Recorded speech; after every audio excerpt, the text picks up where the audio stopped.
Assalamualaikum warahmatullahi wabarakatuh. Apa kabar anak-anak ustazah? Semoga anak-anak ustazah dalam keadaan sehat. Amin.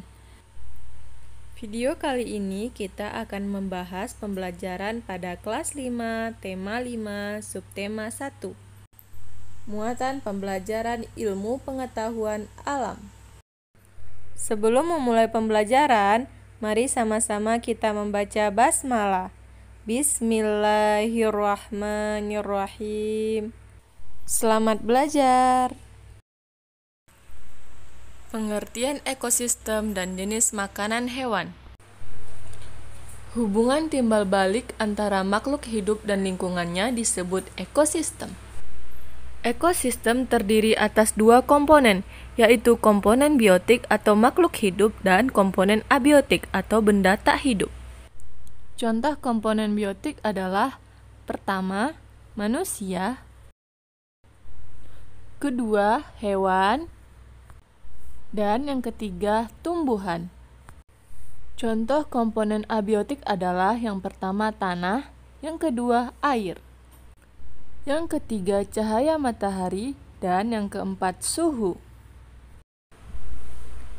Jenis makanan hewan. Hewan tidak dapat membuat makanan sendiri.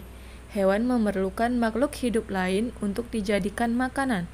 Jenis makanan hewan dibagi menjadi dua, yaitu hewan dan tumbuhan. Bagian tumbuhan yang dimanfaatkan sebagai bahan makanan adalah daun, buah, dan biji-bijian. Contoh hewan pemakan daun adalah kuda, ulat, dan kambing. Masih banyak lagi hewan pemakan daun lainnya. Contoh hewan pemakan buah adalah kelelawar, orang-utan, kera, dan masih banyak lagi hewan pemakan buah lainnya. Contoh hewan pemakan biji-bijian adalah tupai, burung pipit, dan burung kutilang. Selain tumbuhan, hewan juga memakan hewan lainnya. Makanan yang berasal dari hewan berupa daging, ikan, serangga, dan bangkai hewan. Contohnya adalah belalang yang menjadi makanan bagi katak, sedangkan katak dimakan oleh ular. Materi selanjutnya adalah pengelompokan hewan berdasarkan jenis makanan. Pertama, herbivore. Kelompok hewan ini adalah kelompok hewan pemakan tumbuhan, yaitu pemakan daun, batang, buah, dan biji-bijian. Susunan gigi terdiri atas gigi seri yang berfungsi untuk memotong makanan, dan gigi geraham yang lebar dan kuat yang berfungsi untuk mengunyah makanan. Kelompok hewan herbivore tidak memiliki gigi taring. Contoh hewan herbivore antara lain gajah, kuda, badak, dan kambing. Berikut bentuk gigi hewan herbivore. Kedua, karnivor. Kelompok hewan ini adalah kelompok hewan pemakan daging. Hewan karnivor memiliki gigi taring atau paruh yang tajam dan kuat untuk mencabik dan merobek daging mangsanya. Contoh hewan karnivor antara lain yaitu kucing, harimau, dan burung elang. Berikut bentuk gigi hewan karnivor. Ketiga, omnivor. Kelompok hewan ini adalah kelompok hewan pemakan tumbuhan maupun hewan lain. Susunan gigi terdiri atas gigi seri, gigi geraham, dan gigi taring yang berkembang dengan seimbang. Contoh hewan omnivor antara lain adalah beruang, orang-utan, landak, tikus, dan ayam. Bentuk gigi hewan omnivor. Yang terakhir, yang keempat adalah insektivor. Kelompok hewan ini adalah kelompok hewan pemakan serangga. Hewan insektivor umumnya memiliki struktur tambahan berupa lidah yang panjang dan lengket untuk menangkap mangsanya. Contoh hewan insektivor antara lain adalah cicak, katak, terenggiling, dan bunglon. Bentuk lidah hewan insektivor. Daur hidup hewan.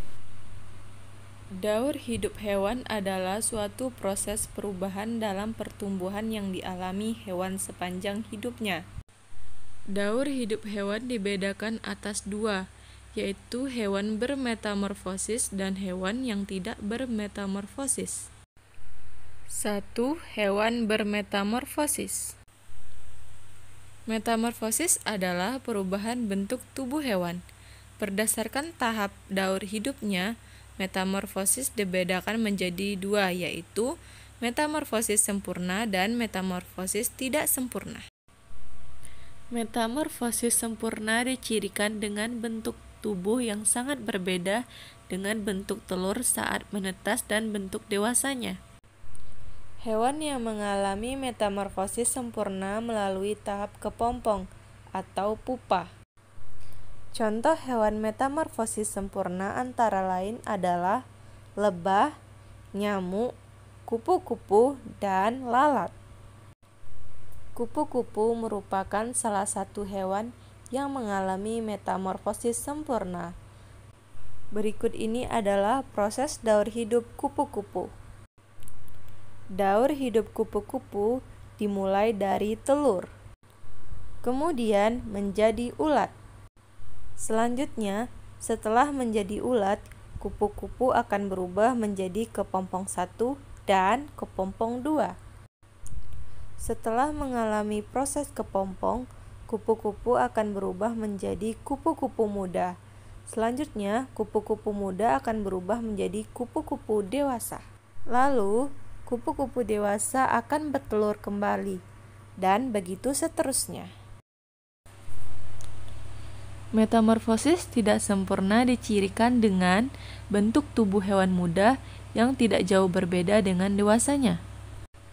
Hewan yang mengalami metamorfosis tidak sempurna tidak melalui tahap kepompong atau pupa, akan tetapi melalui tahap peralihan yang disebut nimfa.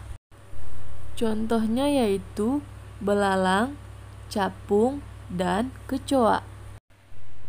Proses daur hidup belalang. Belalang adalah salah satu hewan yang mengalami metamorfosis tidak sempurna.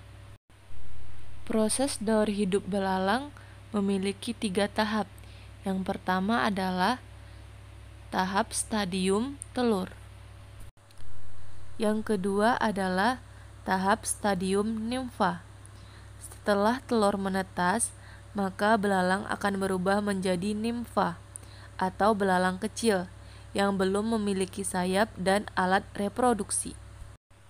Yang ketiga adalah tahap stadium belalang dewasa. Pada tahap ini, belalang dewasa sudah memiliki sayap yang lengkap serta dapat digunakan untuk terbang. 2.